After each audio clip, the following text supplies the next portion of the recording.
The reason for not opting for the Tesla Powerwall 2 and Powerwall Plus lies in their use of NMC battery chemistry. NMC batteries, which are more suitable for electric vehicles due to their higher energy density. They are less ideal for home batteries where weight does not matter. Additionally, NMC batteries are more expensive and have a shorter cycle life compared to lithium iron phosphate LFP batteries. The NMC batteries are rated for 1,500 cycles in optimal condition, maintaining 80% capacity throughout.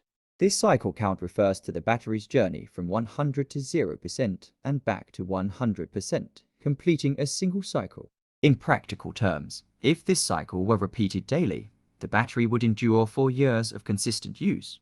In contrast, LFP batteries would last more than 3,500 cycles or 9 years of consistent use.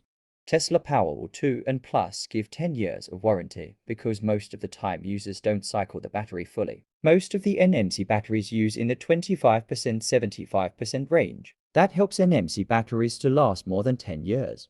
After 10 years, can you notice the reduction capacity of NCM battery Powerwalls? If you use a LFP battery like that, it would last more than 30 years. That's the real game changer. LFP indisputably wins in the longevity department. Now, let's delve into one more distinction that, while not directly impacting practical use, holds relevance: the potential for thermal runaway in these battery chemistries. Both LFP and NMC batteries are generally safe, but LFP batteries exhibit a significantly lower likelihood of thermal runaway. If a cell were punctured, resulting in a short circuit, there's a higher probability of a fire or thermal runaway in an NMC-based battery. On the other hand, an LFP battery, if punctured, presents a considerably lower risk of thermal runaway. This adds another layer of safety to the LFP technology. The good thing is Tesla Powerwall 3, rumored to be LFP battery with passive cooling.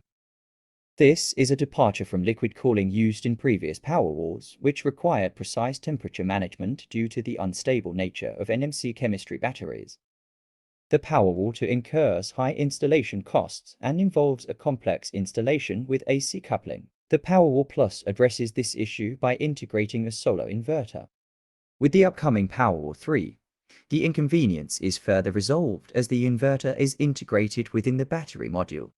This model features 6 MPPT inputs and provides a continuous power output of 11.5 kilowatts. While the peak power is not explicitly specified, the specification sheet suggests it can power a motor with a starting current of 150 amps, surpassing the 118 amps seen in previous Powerwall Plus. Single system with an energy capacity of 13.5 kilowatt-hour and the potential for a maximum addition of 40.5 kilowatt-hour per unit, Powerwall 3 presents itself as a robust and scalable power solution. Even though this is not available on the market right now, when it is released sometime in 2024, this will be a solid home battery solution.